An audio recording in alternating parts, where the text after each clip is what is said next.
Сәлеметсіңдер ме балалар? 5-ші сынып қазақ әдебиеті. Қобыланды батыр жыры.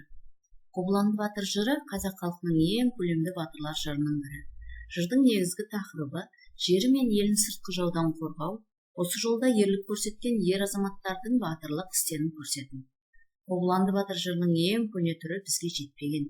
Өйткені жырды жырлаған ақын, жырау, жыршылар өзі өмір сүрген дәуір тұрғысынан толықтырып өңдеп отырған. Сондықтан Қобыланды батыр жырының бірнеше нұсқасы бар.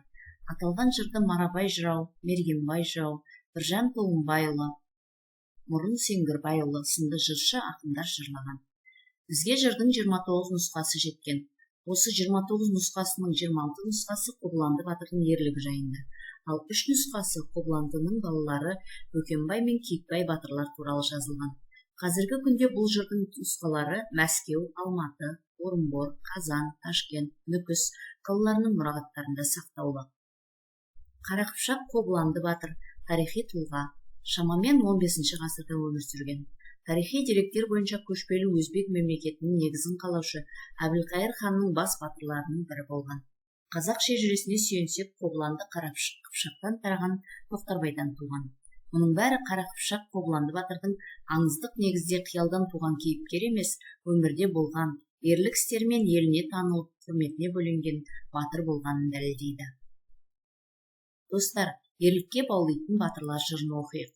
Тірек сөздер: батыр, қызылбас елі, теңге ату, құртқа сұлу, тұлпар, қалмақ.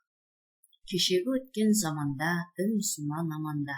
Қарақыпшақ Қобыланды атасы мұның Тоқтарбай халықтан асқан болды бай. Байлығында есеп жоқ, айдалып бағып жайылды, 4 түлік малдың бәрі сай. Жаз жайлауы Көздікөл, Көздікөлді жайлаған қалың Қыпшақ жағалай. Тоқтарбайдың дәулеті ішкені де, жегені де топ, бай кедейдің көңілі жай. Қыс қыстауы Қараспан, Қараспан көкке таласқан, ат үйірінен адасқан. 80-ге жасы келгенше бір бала көрмей Тоқтарбай қайғы менен қан жұтып ақылынан адасқан. Шөл иесі сұңқар қияқсыз, еш нәрсе көрмей дүниеден өткен бе деген тұяқсыз. Тоқтарбайдың зарына қалың Қыпшақ қайысқан, әулие қоймай қыдырып, етегін шеңгел сыдырып, жеті бірге танысқан. Әулиеге ат айтып, Қорасанға қой айтып, қабыл болған тілегі, жарылғандай жүрегі, аналықтай бәйбіше қабырғасы майысқан. 50-ге жасы келгенде, көзімді ашпай дүниеден өтемін бе дегенде, сонда көрген арыстан, бір ұл бір қыз атадан. Қыздың аты Қарлығаш, Қобыландыға қарындас. 6 жасқа келгенде арыстан туған Қобылан қазынадан қамқа киеді. Өзімнің ешкім болсын деп, тобылғы меңді еншім болсын деп, тобылғы меңді торатты енші қылып мінеді. Қобыландының тілегін бүкіл Қыпшақ біледі. Өзі 6 жасында кәмшат бүркі басында, тобылғы тора ат астында, қаршығасы қолында, тазысын ерткен соңында, жеті бірге сыйынып, баратұғын жолында, Тоқтарбайдың жылқыда 90 құлы бар еді. 90-ның бастығы Естеміс деген ер еді. Естемісті көруге жылқыға бала жөнелді. Жылқыға бала барғасын, баурап малын алғасын. 90 құлмен Естеміс риза тауып қалғасын, қолғанатпен құйрыққа енді 90 кенелді. Қобыландыны барғасын Естеміс ерін баулайды, күнде күйік аулайды, кездессе жауында жаулайды. Жылқыда жатып Қобыланды екпіні оттай қаулайды. Қаршығасы қолында, құмай тазы соңында. Естеміспен екеуі қонып жатса бір тауда, намаз шамнан өткенде, құттан мезгіл жеткенде, құлағына батырдың бір дауыс кеп шулайды. Арғасында сол таудың бұрқыраған бу шықты, шуылдаған шу шықты. Бұл не қылған дауыс деп Естемістен сұрайды, айтпасына қоймайды. Оқылым тапсырмалары. Тоқтарбайдың қайғыдан қан жұтуына не себеп болды? Өйткені оның перзенттерінің болмауы себебінен қайғылы болды. Тұяқсыз өту деген тіркесті қалай түсінесіңдер? Артында ешбір ұрпақ қалмауы тұяқсыз өту деген білдіреді. Қобыланды батыр жырынан басқа қандай батырлар жырын білесіңдер? Алпамыс батыр жыры, Қамбар батыр жыры, Көзкөрпеш баян сұлу, Қыз жібек жыры бар. Достар, мақал-мәтелдердің мағынасын талқылайық. Батыр туса ел ырысы, жаңбыр жауса жер ырысы. Мағынасы: жаңбыр көп жауса жерге пайдалы, Батыр болса, ол елін қорғайтын, халқын қорғайтын үлкен азамат, елге пайдалы дейді. Ерге лайық ат туар. Батыр қол бастайды, шешен сөз бастайды. Ауыздық, қол, шешен сөздердің мағыналарын қолдану аясын біліп алайық. Достар, келіңдер жырдың жалғасын тыңдайық. Екінші аудио. Енді жырдың жалғасын оқиық. Құртқаға келіп сөйледі, көңілі ердің желпініп, сұлтаным не қылды екен деп, құртқа сұлу жүгіріп, алдынан шыққан ентігіп, көктемге хабар береді. Дұшпанынан құтылып, көңілдері жайланды. Жөнелтуге құртқаны көктем аймақ ойланды. Алтынмен ішін безеген, сырты күміс ақ отау келістіріп түзеген, арттыруға сайланды. 40 түйе қазына, 40 құл мен 40 күн қосып берді қызына. Бірнеше күн жол жүріп, аз ғана емес мол жүріп, өткен күнді санады. Бір күндері болғанда қара жолдың үстінен қалың жылқы жарылып, екі жақта қалады. Құртқа сынды сұлуың күймеден басын шығарып, жылқыға көзін салады. Ортасында жылқының көгала биез жусап тұр, құртқаның көзі шалады. Тоқтатып күймесін, ағытып тастап түймесін, шақырып алып сұлтан деп, мынау жатқан көк жылқы кімдікі деп сұрады. Сонау тұрған биені мені берсең де алғын деп батырға әмір қылады. Құртқа сұлу күймеден қарғып түсіп биені маңдайынан сүйеді.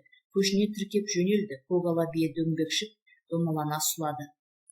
Тұншық тұлпар қалар деп құртқаның жаны шығады. Тонын жарып тұлпардың құлынға тыныс қылады. Сонда жатып құлындап, болу тұлпар туады. Тұяғын жерге тигізбей құртқа сынды сұлуын алтын тонға орады. Бурылға қыз құртқа түндікпенен күн көрді, түтікпенен су берді. Жиылған жұртпен қоштасып, қобылан сынды батырын тайбурыл атқа мінеді, беліне семсер іледі. Ақ сауытын бөктеріп, дүйсенбі күні сәскеде Қараспан тауын бөктерлеп, кешегіп кеткен қияттың қобыландыдай батырын соңынан желіп жөнелді. Қобыланды сынды батырдың көңілі бітіп бурылға, шырағым бурыл шу деді, құбылып бурыл гуледі. Кеткен қолдың соңынан жетемін деп қобыланның жоқ еді тіпті есінде.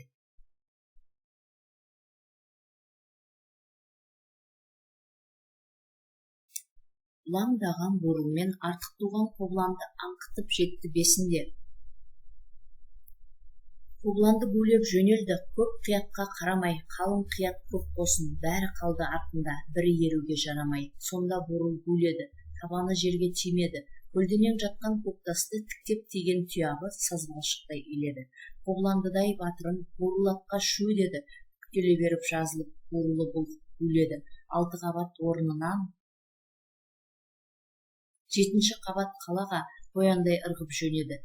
Ортасына шаһардың бурыл барып топ етті, жердің шаңы бұрқ етті. 4 аяғы тиген жер тесіле барып солқ етті. Қалаға қобылан кіргесін, іркілмей кіріп кеткесін, бала да болса келбетті, ене алмай қалды қобылан қордың сыртын айналып.